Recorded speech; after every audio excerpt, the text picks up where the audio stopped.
तुम्ही विश्वास ठेवाल का की शहरातील सर्वात मोठ्या लक्षाधीशाने ज्याच्या एका हाकेवर 100 गाड्या थांबत असत, त्याने आपल्या एकुलत्या एक विधवा मुलीचे दान केले होते. दिवसभर ग्रीसने माखलेल्या हातांनी गाड्या दुरुस्त करणाऱ्या मुलाला दिले. अख्खं गाव हसलं, नातेवाईकांनी चिडवलं. सावत्र आईला मात्र काही वाटलं नाही. तिला आनंद साजरा झाला.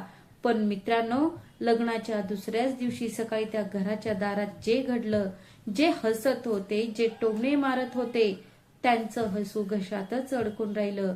त्यांची जीभ कोरडी पडली आणि जी मुलगी सर्वांना ओझे वाटत होती, तीच सर्वांच्या नजरेत सर्वात महत्वाची बनली. नमस्कार मित्रांनो, आजची गोष्ट ही केवळ एक गोष्ट नाही, ही आहे प्रत्येक मुलीची वेदना. समाजाने तिला पांढऱ्या कपड्यांमध्ये कैद केले होते आणि प्रत्येक वडिलांमध्ये जगाशी लढण्याचे आणि आपल्या मुलीला पुन्हा जगायला शिकवण्याचे धैर्य असते. मित्रांनो, ही आहे लखनौ शहराची. तेच लखनौ एक असे शहर जिथे सकाळ प्रार्थनेच्या आवाजाने आणि मंदिराच्या घंटांच्या गजराने जागे होते आणि जिथे संध्याकाळ गोमती नदीच्या काठावर रेंगाळते. याच शहरात एक राजवीर मल्होत्रा केवळ नाव नाही तर ओळख.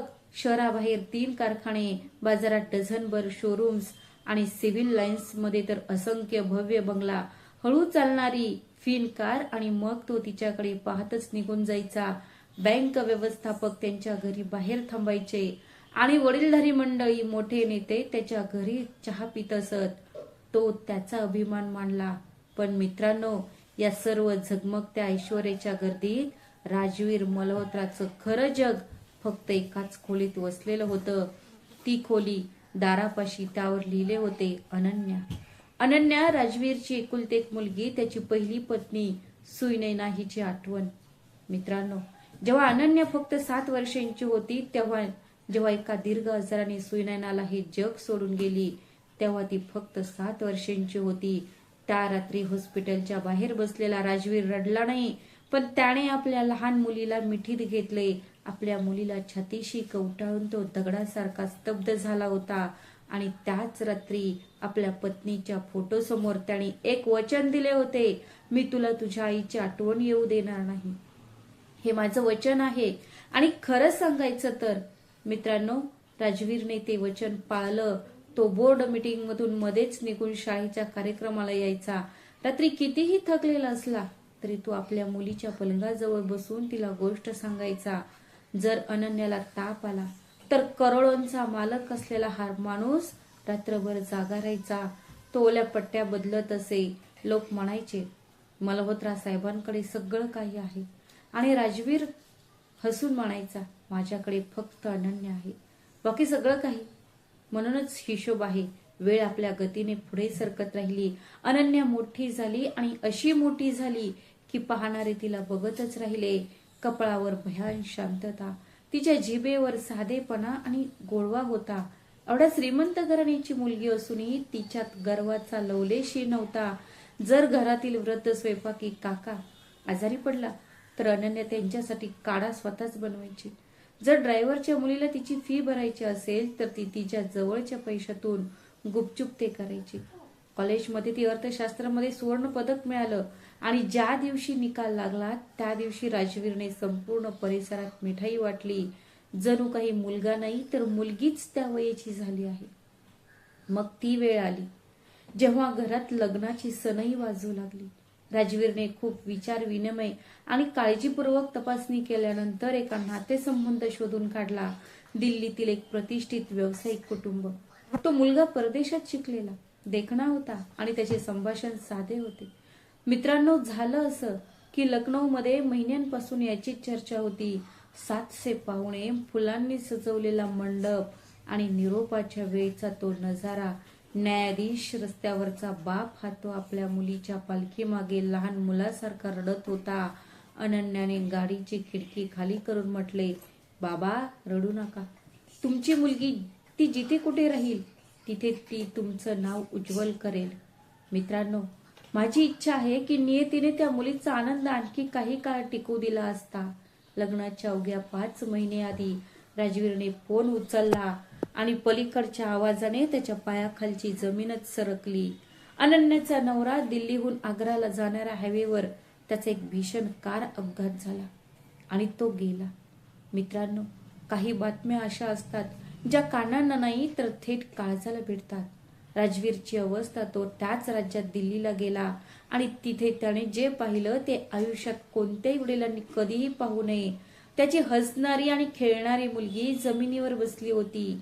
रडतही नव्हती आणि ओरडतही नव्हती. दगडासारखी एकाच जागेकडे एकटक पाहत होती आणि तिच्या सभोवताली विधी सुरू झाले होते. कोणीतरी तिच्या बांगड्या काढल्या होत्या, कोणीतरी तिच्या कपाळावरची टिकली पुसली आणि कोणीतरी तिच्या रंगबेरंगी दुपट्टेच्या जागी तिच्या खांद्यांवर एक पांढरी साडी टाकली. 5 महिन्यांची नववधू 5 मिनिटात विधवा झाली. आणि मित्रांनो, त्यानंतर खऱ्या जखमा व्हायला सुरुवात झाली. 13व्या दिवसानंतर सासरच्या घरी कुजबूज सुरू झाली. तिची पावले जड होती. ती येताच तिने आपल्या मुलाला खाऊन टाकले. अशा मुलीला घरात ठेवणे योग्य नाही. ती आली आणि त्याच घरात अशुभ ठरली. एके दिवशी तिची सासू स्पष्टपणे म्हणाली, बाळा, तू तुझ्या माहेरी जा. राजवीर स्वतः आपल्या मुलीला आणायला गेला आणि जेव्हा अनन्या पांढऱ्या पोशाखात रिकाम्या डोळ्यांनी आणि मंद पावलांनी त्याच वाड्यात परत आली जिथून ती पालखी आली होती, ती येताच दारात उभे असलेले ते वृद्ध काका ढसाढसा रडू लागले. पण अनन्या ती रडली नाही. जणू काही ती रडायलाच विसरली होती. घरी बाग ही अशी जागा होती जिथे अनन्याला नेहमी गुलाबांशी बोलायची सवय होती. पण आता सकाळपर्यंत अनन्याचे हसणे घरात घुमत नसे. ती तिच्या खोलीतून बाहेर पडत नसे. ती खिडकीजवळ बसून तासन तास बाहेर बघत असे. जणू काही ती अशा वाटेचा शोध घेत होती जी कुठेच जात नव्हती. जेव्हा ती जेवणाच्या टेबलाजवळ आली, ती 2 घास खाऊन उठायची. जी मुलगी दिवसातून 100 वेळा वडिलांशी बोलायची, आता तिला हो बाबा आणि मी ठीक आहे बाबा म्हणण्याशिवाय पर्याय नाही. राजवीरने हे सर्व घडताना पाहिले आणि तो आतून पूर्णपणे खचून गेला. मित्रांनो, व्यावसायिक क्षेत्रात त्याने कोट्यावधी रुपयांची मोठी वादळे झेलली होती. त्या नुकसानीनेही त्याचे मन दुःखातून हटले नव्हते. पण जिवंतपणीच आपल्या मुलीला असे हळूहळू क्षीण होताना पाहणे त्या वडिलांसाठी असह्य होते. नातेवाईकांनी सल्ला दिला, मल्होत्रा साहेब, घरात एक स्त्री असायलाच हवी. मुलीला तिच्या आईचा आधार मिळेल, घराची जबाबदारीही सांभाळली जाईल आणि राजवीर, मुलीच्या भल्यासाठी लग्न कर. नव्या बायकोचे नाव माधवी होते. पण मित्रांनो, म्हणतात ना, चेहऱ्यावरचे सौंदर्य आणि मनातील गोडवा त्यांच्यात खूपच फरक आहे. माधवी राजवीर समोर अनन्याबद्दल इतकी काळजी दाखवते की ती नक्कीच एक चांगली आई आहे. मी नाही करू शकत, बाळा काहीतरी खा, बाळा उन्हात बस. पण राजवीर ऑफिसमध्ये जाताच माधवीचा काळा चेहरा समोर येतो. महाराणीजी आजही रात्री 12 वाजता उठली. पांढरे कपडे घालून राणीसारखी वावरते. अरे, जिचं स्वतःचं नशीबच उद्ध्वस्त झालं आहे, ती या घराचं भलं तरी कसं करणार? ऐक अनन्या, उद्या घरी पाहुणे येणार आहेत. तू खोलीतून बाहेर पडायचं नाहीस. शुभ कार्यासाठी माझं म्हणणं तुला कळतंय ना? मित्रांनो, ते शब्द, प्रत्येक शब्द अनन्याच्या हृदयात खोलवर रुतला. तिने काहीच उत्तर दिले नाही. ती फक्त शांतपणे एकत राहिली आणि आपल्या खोलीत परत गेली आणि तिथे दार बंद केल्यावर ती आरशासमोर उभी राहायची. आरशात तिला एक अशी मुलगी दिसायची जिला ती ओळखत नव्हती. कोरडे ओठ, निर्जीव डोळे आणि तिचे कपाळ जे पूर्णपणे रिकामे होते. हळूहळू तिच्या मनात एक निराशाजनक विचार घर करू लागला. कदाचित माधवी आई बरोबर आहे. माझ्यामुळे सगळं काही उद्ध्वस्त झालं आहे. आता माझं अस्तित्वच महत्वाचं आहे. त्याचा काही उपयोग नाही. लोकांचे टोमणे हा मार माणसाला बाहेरून मारत नाही, तो त्याला आतून मारतो. मग ती संध्याकाळ आली, जिने सगळं काही बदलून टाकलं. त्या दिवशी राजवीर ऑफिसमधून लवकर परत आला होता.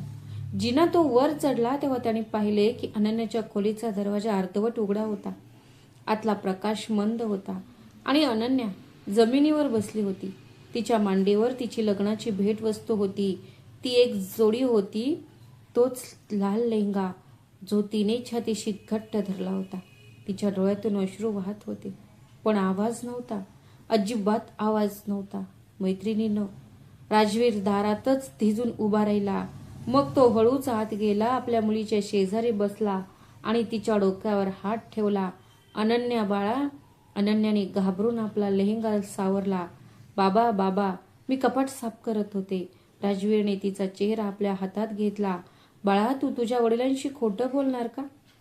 मला एक गोष्ट सांग, तू माझ्याशी खोटं बोलणार का? आयुष्य असं तुला जगायचं आहे का?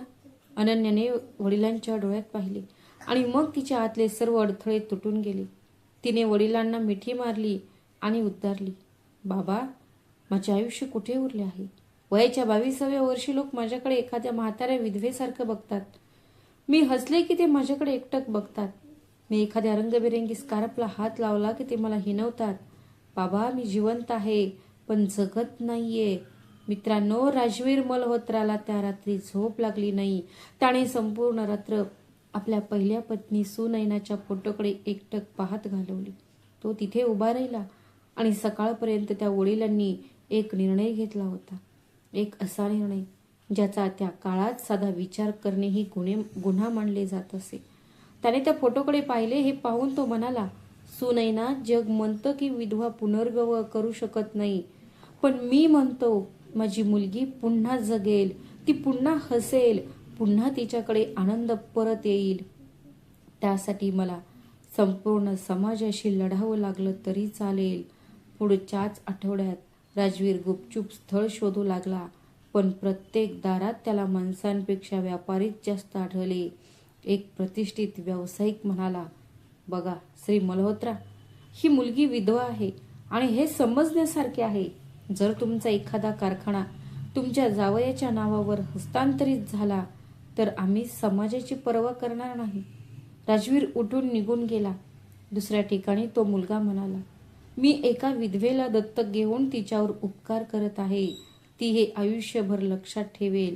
राजवीरच्या मुठी आवळल्या गेल्या. त्या रात्री त्याने आपल्या डायरीत एक ओळ लिहिली, मला माझ्या मुलीसाठी स्टेटस नकोय, मला एक माणूस आणि एक व्यक्ती हवी आहे. ही कदाचित या युगातील सर्वात महागडी गोष्ट आहे. आणि मग मित्रांनो, नियतीने आपला खेळ खेळला. एके दिवशी राजवीरची कार अचानक शहराच्या बाहेर बंद पडली आहे. राजवीर ड्रायव्हरला म्हणाला, गाडी जुन्या गॅरेजमध्ये घेऊन जा. पत्र्याची छप्पर, तेलकट जमीन आणि भिंत लहान होत्या, ज्या पाटीवर लिहिले होते, मेहनत हीच माझी ओळख आहे. राजवीरने त्याला पहिल्यांदाच पाहिले. 25 किंवा 26 वर्षांचा आणि चिखलाने माखलेला शर्ट, ग्रीसने काळे पडलेले हात, कपाळावर घाम, पण डोळ्यात एक क्षणभराची शांतता, जणू काही अथांग सागर अगदी जवळून पाहिला आहे.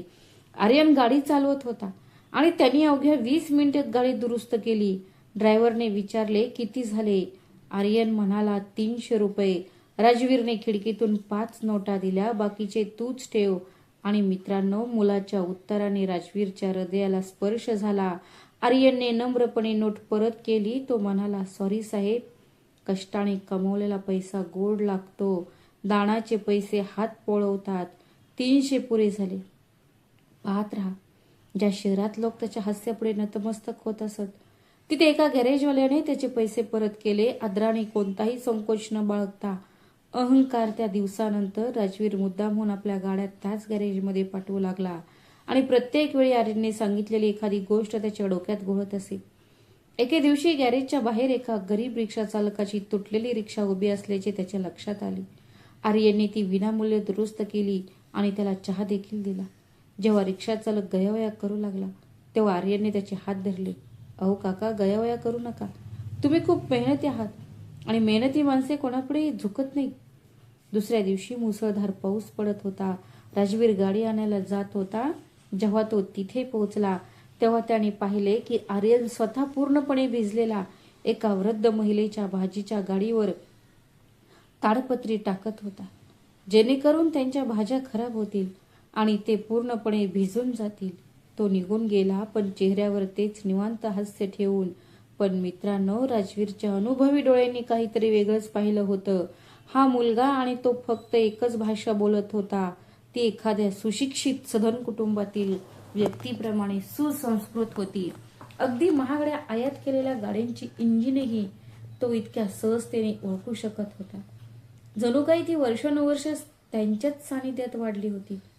एकदा त्याला त्याच्या गॅरेजमध्ये काही इंग्रजी वृत्तपत्राचं व्यवसायाचं पान सापडलं.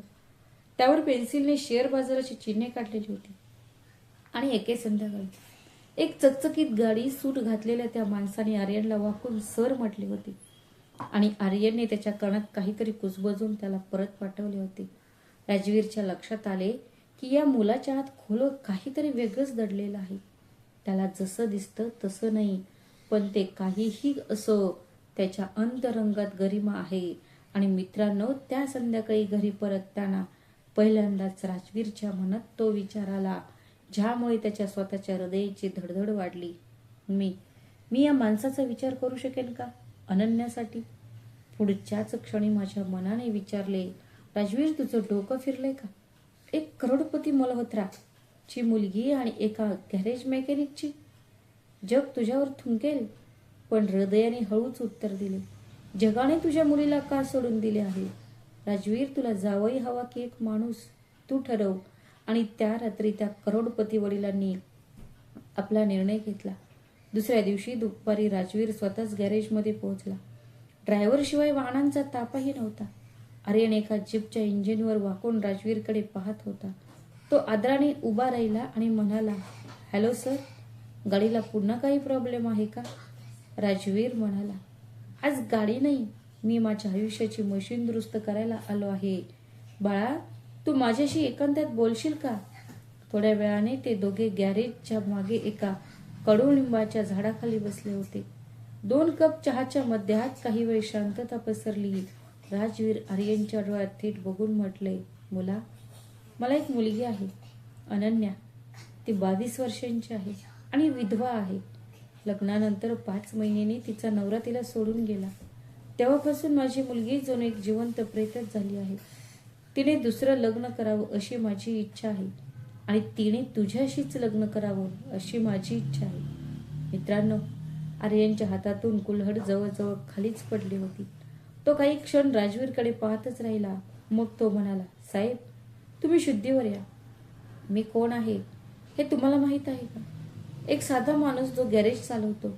आणि तुम्ही तर या शहरातल्या सगळ्यात महत्वाचा माणूस आहेस. लोक काय म्हणतील? राजवीर हसला, एक थकलेलं वेदनादायी हास्य. बाळा, लोक काय म्हणतील या एका प्रश्नाने माझ्या मुलीला कैद करून ठेवलं होतं. आता मला त्याची भीती वाटणं सोडून दिलं आहे. आणि तू कोण आहेस तर ऐक, मी आयुष्यात हजारो चेहरे वाचले आहेत. तू जसा दिसतोस तसा नाहीस. तुझा भूतकाळ नक्कीच काहीतरी लपवत आहे, पण मी तुझी परतफेड करणार आहे. मी ते पाहिलंय. कष्टापुढे नतमस्तक होऊन मानवतेसमोर ताठ मानेने उभे राहताना माझ्या जावयावर प्रेम आहे.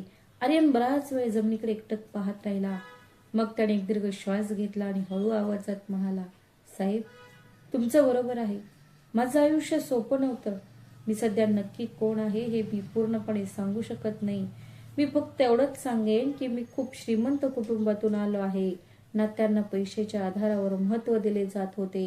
माझ्या वडिलांच्या मृत्यूनंतर मी माझ्याच लोकांना संपत्तीसाठी सापासारखे वागताना पाहिले. म्हणून मी सर्व काही सोडून निघून आलो.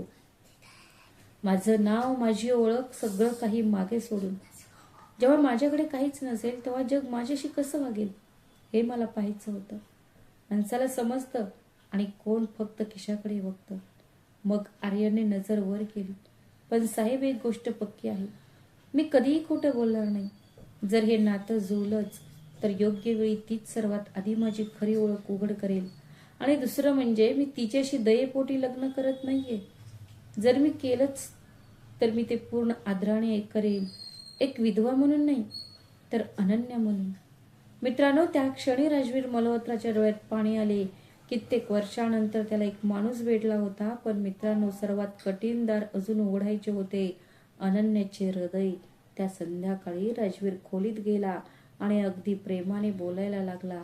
पण दुसरे लग्न हे शब्द ऐकताच अनन्या अशी थरथरली जणू कोणी जळत्या निखाऱ्यांना हात लावला होता. नाही बाबा, नाही. तू असा विचार तरी कसा करू शकतोस? जग मला आधीच दुर्दैवी म्हणतं. आता म्हणतील की ही विधवा लग्नासाठी खूप आतुर आहे आणि ती सवय तो फक्त एक असं भासवेल की त्याने माझ्यावर उपकार केले आहेत. त्याने एक तुटलेली वस्तू उचलली आहे. बाबा, मी कोणाच्याही दयेवर अवलंबून नाही. राजवीरने आपल्या मुलीचे दोन्ही हात धरले. बाळा, जो कोणी तुझ्यावर उपकार करेल तो माझ्या दारापर्यंत कधीच पोहोचणार नाही. हे तुझ्या वडिलांचं वचन आहे. मी तुझ्या पाठीशी उभा आहे. मी कोणाला तारणहार म्हणून शोधत नाहीये. मी एका माणसाला आणला आहे. त्याला फक्त एकदाच भेट, फक्त एकदाच. त्यानंतर तो तुझा निर्णय आहे. तू नाही म्हणणार नाहीस. वडिलांच्या डोळ्यात अश्रू असताना अनन्या हरली. तिने फक्त एका भेटीसाठी होकार दिला होता. 2 दिवसांनंतर शहरापासून दूर मल्होत्रा फार्म हाऊसच्या बागेत भेट ठरवण्यात आली. अनन्या पांढऱ्या सूटमध्ये आली. तिने मान खाली घातली होती.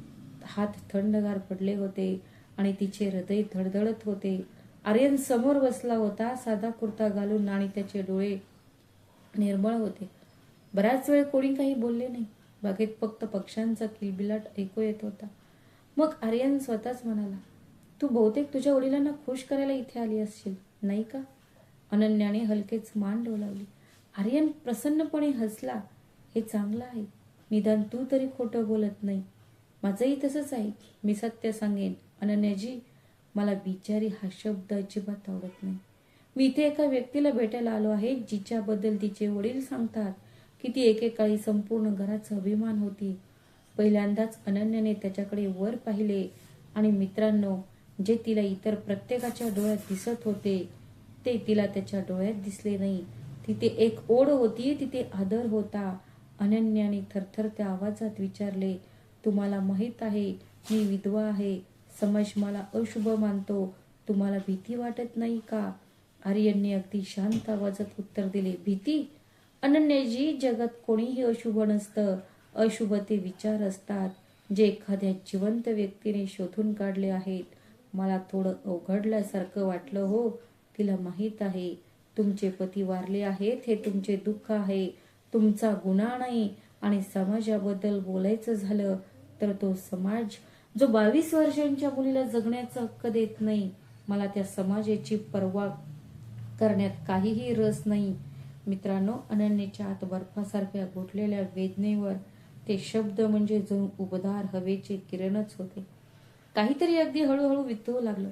जाताना आर्यन फक्त म्हणाला, मी तुझ्याकडून कोणतीही वचनं मागत नाही. मी कोणतीही उत्तरं मागत नाही. फक्त हेच मी म्हणेन, जर हे नातं कधी जुळलंच तर मी तुझ्याकडे एक विधवा म्हणून नाही तर अनन्या म्हणून पाहीन. आणि जर ते जुळलं नाही तरीही मी प्रार्थना करतो की तू मला पुन्हा भेटावीस, कारण तुम्ही त्यास पात्र आहात. त्या रात्री मित्रांनो, अनेक महिन्यानंतर अनन्या आरशासमोर उभी राहिली आणि ज्यात तिने स्वतःला विचारले, त्या माणसामध्ये असं काय होतं जे इतरांपेक्षा इतकं वेगळं होतं. मग सभा सुरू झाल्या. पण हळूहळू कधी मंदिरातील मेळाव्यांमध्ये तर कधी संध्याकाळी गोमती नदीच्या घाटावर, फार्म हाऊसच्या त्याच बागेत. आणि मित्रांनो, आर्यनचा सर्वात मोठा गुण हा होता की तो अनन्याला शांत करायचा. त्याने तिच्यावर प्रश्नांचा भडीमार केला नाही. त्याने तिचे भूतकाळ डोकावले नाही. तो फक्त जवळ बसून राहायचा. एके संध्याकाळी गोमती नदीच्या काठावर अनन्याने विचारले, तुम्ही एवढे मोठे घर आणि एवढी संपत्ती मागे सोडून गेलात, तुला भीती वाटली नाही का? वाहत्या नदीकडे पाहत आर्यन म्हणाला, हो, मला खूप भीती वाटली होती. पण मला त्या चेहऱ्यांची जास्त भीती वाटत होती. असं वाटायचं की नाती सुद्धा सहजपणे वाहत होती. ते एखाद्या हिशोबासारखं वाचायचे. अनन्या, माझ्या वडिलांच्या चितेची राख थंड होण्याआधीच मी माझ्या प्रियजनांना मालमत्तेची कागदपत्र बाहेर काढताना पाहिलं. मला समजलं, माणूस पैशामुळे नाही तर त्याच्या हेतूंमुळे गरीब असतो. अनन्या बऱ्याच वेळ गप्प राहिली.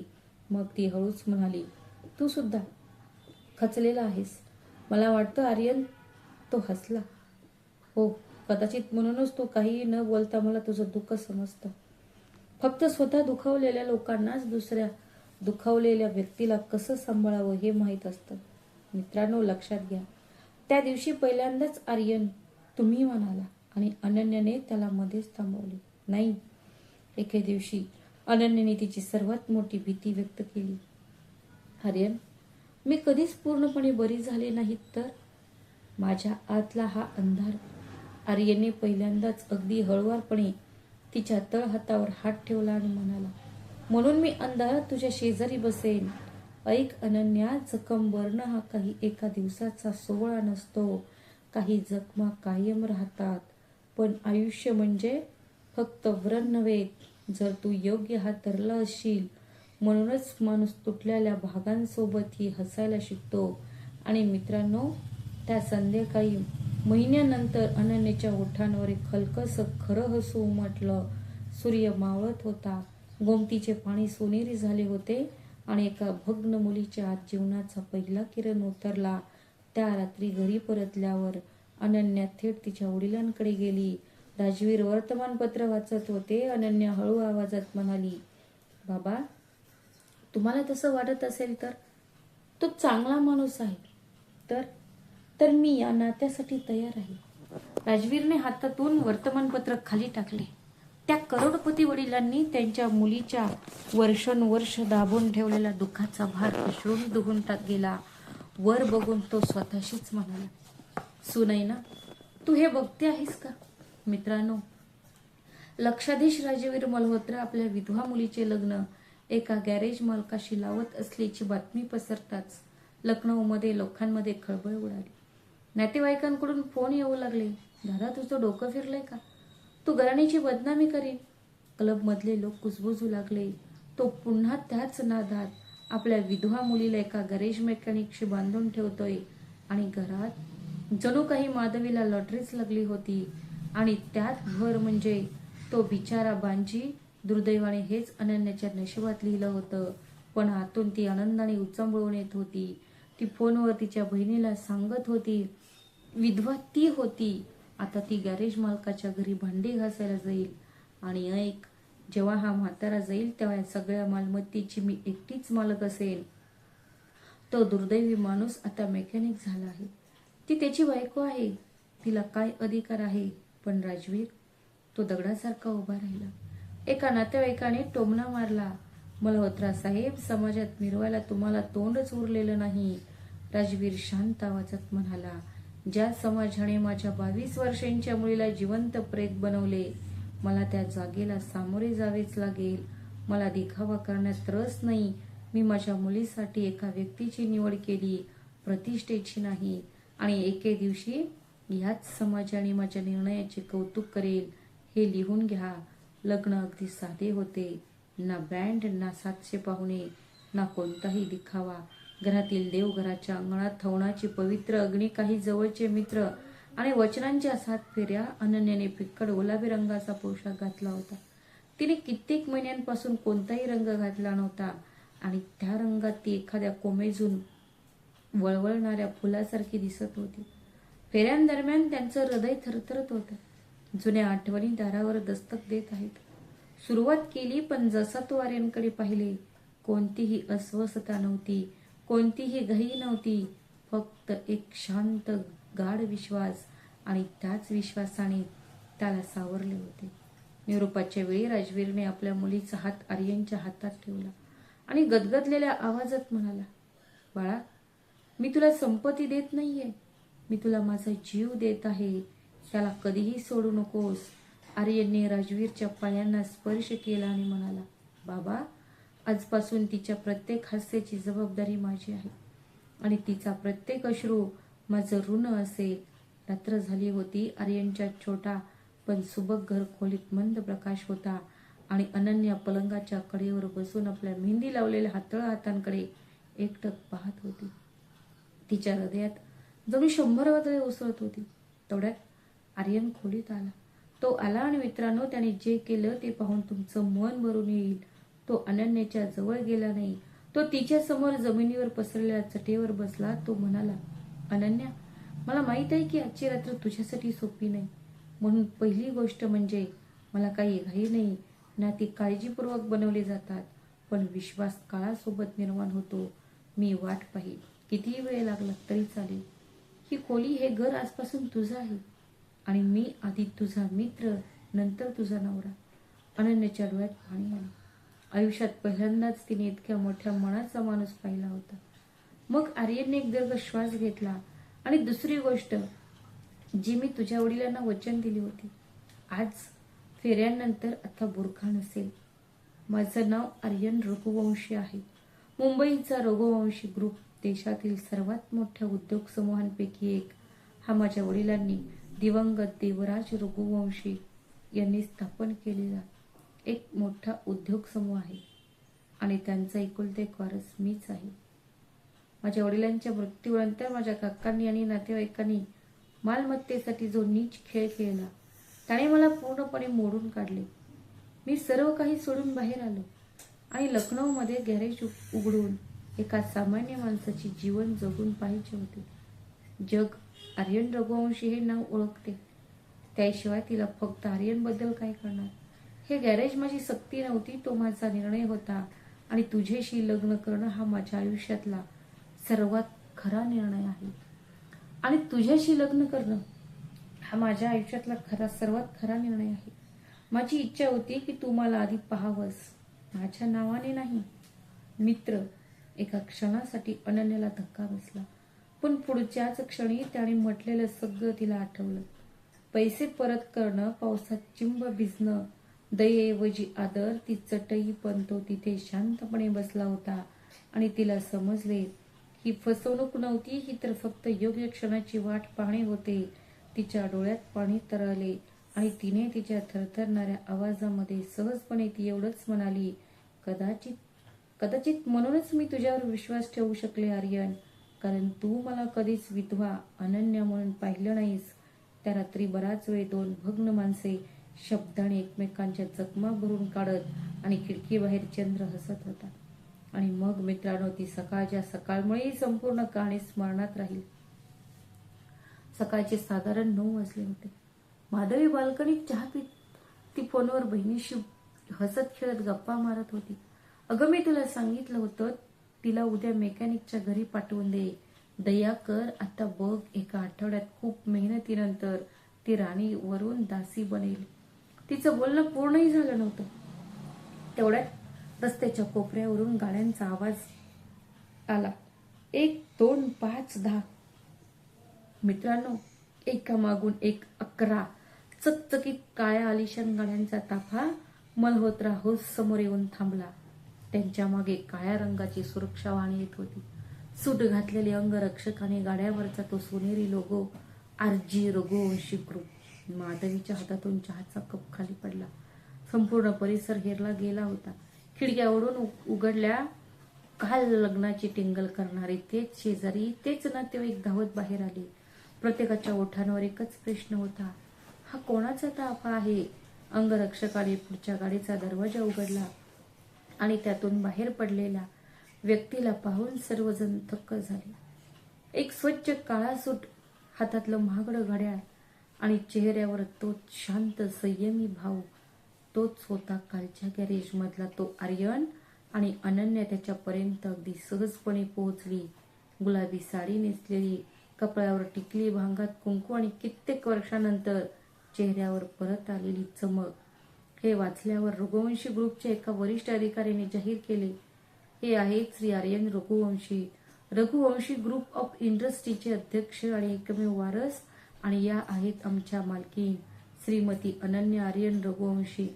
मित्रांनो, तिथे उभ्या असलेल्या गर्दीत शांतता पसरली होती. काल टोमणे मारणाऱ्या जीवा आज ओठांवरच राहिल्या होत्या. माधवी ती ज्या बाल्कनीत होती ती एका दगडाच्या पुतळ्यात बदलली. तिचे शब्द तिच्या कानात घुमत होते, एका मेकॅनिकची बायको मोलकरीण बनेल, मालमत्तेवरील हक्क फक्त माझा. राजवीर बाहेर आले. आर्यन पुढे सरसावला आणि त्याने सर्वांसमोर आपल्या करोडपती सासऱ्यांच्या पायांना स्पर्श केला. त्यानंतर तो म्हणाला, बाबा, आयुष्यात कधी कोणी माझ्या स्थितीने मला निवडले नाही. तुम्ही गॅरेजच्या माणसावर विश्वास ठेवला. हा विश्वास माझ्यासाठी रघुवंशी ग्रुपच्या संपूर्ण संपत्तीतून. राजवीरच्या डोळ्यात पाणी आले. तो म्हणाला, बाळा, मी माझ्या मुलीसाठी नुकताच एक मुलगा निवडला होता. देवाने मला हे बक्षीस दिलं आहे. तेवढ्यात माधवी थरथरत्या पावलांनी खाली उतरली. तिचा आवाज थरथरत होता. तू खरंच रघुवंशी? आर्यनने अगदी शांत आवाजात उत्तर दिले, हो, मी तोच माणूस आहे ज्याला तुम्ही गरीब म्हणालात. पण काळजी करू नका, मी इथे हिशोब चुकता करायला आलो नाही. मी तुम्हाला हे दाखवायलाच आलो होतो, तो माणूस देव आहे. त्याच्या हा कपड्यांचा प्रश्न नाही. आणि मग मित्रांनो, एक अतिशय सुंदर गोष्ट घडली. अनन्या पुढे आली. तीच अनन्या जी माधवीकडे कधीच वर पाहू शकली नाही. आज तिने तिच्या डोळ्यात थेट पाहिले आणि मंद पण कणखर आवाजात म्हणाली, बाई, तू मला एक नीच माणूस म्हणालीस. हे एक वाईट लक्षण होतं. मला अजूनही तुझ्यावर राग नाही. मी फक्त एक गोष्ट सांगेन. एखाद्या व्यक्तीची किंमत त्याच्या कपड्यांवरून, परिस्थितीवरून किंवा नशिबावरून ठरवू नका. तुम्ही हे पाहिलं आहे. जर त्यांना हे आधीच समजले असते तर कोणाचेही मन इतके दुखावले नसते. आणि हो, पांढरे कपडे घातल्याने आयुष्य संपत नाही. घाण झाल्याने आयुष्य संपते. माधवीची नजर जमिनीवर पडली आणि त्याच क्षणी राजवीर ही स्पष्ट शब्दात म्हणाला, माधवी, मी बरीच वर्षे गप्प राहिलो, पण आता नाही. आजपासून जर तुझ्या तोंडातून माझ्या मुलीबद्दल एकही कठोर शब्द बाहेर पडला तर या घरात तुला जागा राहणार नाही. मित्रांनो, त्या दिवशी माधवीने फक्त अनन्याचा नाही तर राजवीरच्या नजरेतील शेवटचा आदरही गमावला होता. मित्रांनो, ही अनन्या आहे. तिच्या आयुष्यात एका नव्या पर्वाचा उदय झाला. आर्यन तिला मुंबईला घेऊन गेला. रघुवंशी हाऊस, समुद्राच्या काठावरचा तो भव्य वाडा. आर्यनने आत पाऊल ठेवताच त्याने तो जे म्हणाला ते अनन्याच्या काळजाला भिडलं. अनन्या, तुला या घरातल्या इतर कोणासारखं असण्याची गरज नाही. एक आदर्श सून नाही. इथे तुला फक्त एवढंच करायचं आहे, अनन्या बनायचं आहे. आणि हळूहळू, अगदी हळूहळू अनन्या परत येऊ लागली. आधी तिने फिक्कट गुलाबी, मग पिवळा, मग आकाशी निळा रंग घातला.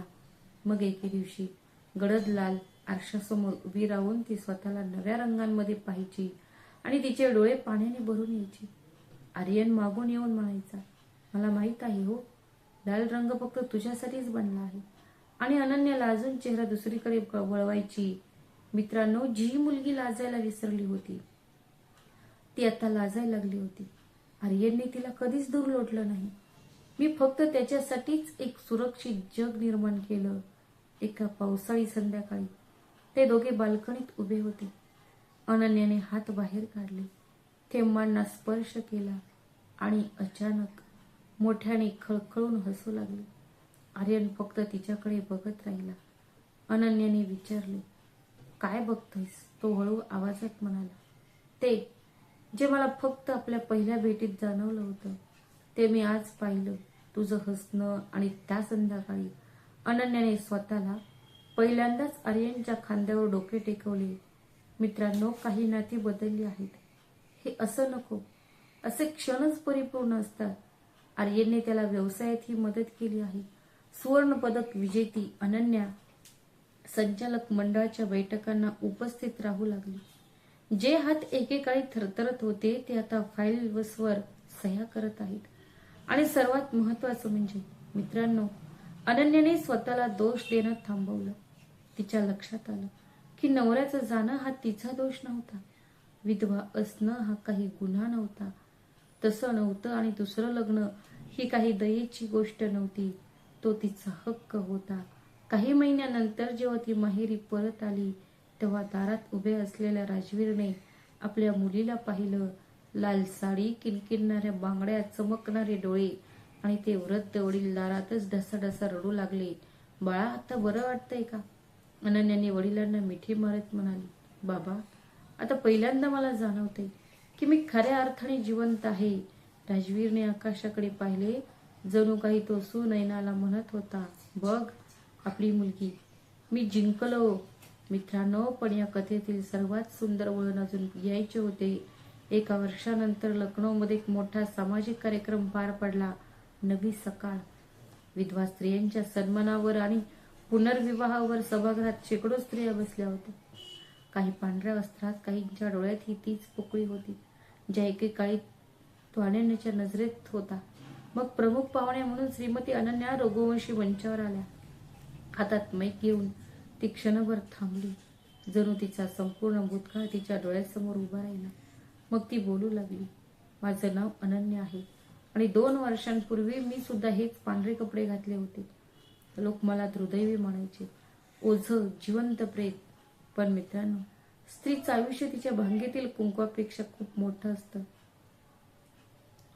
नवरा सोडून गेला हे दुःखद आहे. नवरा सोडून जातो तेव्हा वाईट वाटतं. पण त्याहूनही जास्त वाईट ते डोळे आहेत. ते जिवंत स्त्रीला पूर्ण बांधतात. मी आज हे सांगायला आले आहे, कोणत्याही स्त्रीला तिच्या भूतकाळापेक्षा कमी लेखता येणार नाही. तिला सहानुभूती नको आहे, तिला आदर हवा आहे, तिला तुरुंगवास नको आहे, तिला दुसरी बोट हवी आहे. आणि माझ्यावर विश्वास ठेवा, वेदना माणसाला लहान बनवत नाही. जर त्याला योग्य आधार मिळाला तर त्याच वेदना त्याला इतके मोठे बनवतात की तो इतरांसाठी एक मार्ग बनतो. संपूर्ण सभागृह टाळ्यांच्या कडकडाटाने दुमदुमले. पुढच्या रांगेत बसलेल्या राजवीरच्या डोळ्यात पाणी आले. बाजूला उभा असलेला आर्यन अभिमानाने फुलून गेला होता आणि मागे बसलेल्या त्या महिलेचा माधवीने मान झुकवली होती. मित्रांनो, त्या दिवशी मंचावरून फक्त अनन्याच बोलत नव्हती, ओळखलेल्या सर्व महिलांचे ते आवाज होते. समाजाने तिला आधीच मृत मानले होते आणि त्याच व्यासपीठावरून अनन्या आणि आर्यनने नवी सकाळ फाउंडेशनची घोषणा केली, जो प्रत्येक गरजू विधवेला आर्थिक मदत देईल, ते शिक्षण, रोजगार आणि आदर देईल. तर मित्रांनो, त्या दिवशी संपूर्ण जगाला 3 सत्य स्पष्ट झाली. ज्या विधवा मुलीला लोक ओझे समजत होते तीच सर्वात कणखर ठरली. आणि ज्या वडिलांनी समाजाचा त्याग करून आपल्या मुलीला निवडले, तर केवळ नावापुरते त्यांनी अशा व्यक्तीची निवड केली जो प्रत्यक्षात सर्वात श्रीमंत ठरला. मित्रांनो, या कथेतील खरी गंमत ही नव्हती की तर आर्यन करोडपती ठरला. खरी गंमत ही होती की अनन्याला अशी व्यक्ती भेटली जिने तिच्या भूतकाळाला ओझे मानले नाही, जिने तिला बदलण्याचा प्रयत्न केला नाही, पण तसा प्रयत्न केला नाही, उलट त्याला स्वतःला सावरण्यासाठी वाव दिला. लक्षात ठेवा, संपत्ती घरे बांधते, नातेसंबंध नाही. जीवन दयाळूपणाने जगले जाते, जीवन आदराने जगले जाते, हे बहरते. आणि जर तुम्हाला एखाद्या व्यक्तीला पारखायचे असेल तर त्याची अवस्था पाहू नका, त्यांचे चारित्र्य पहा.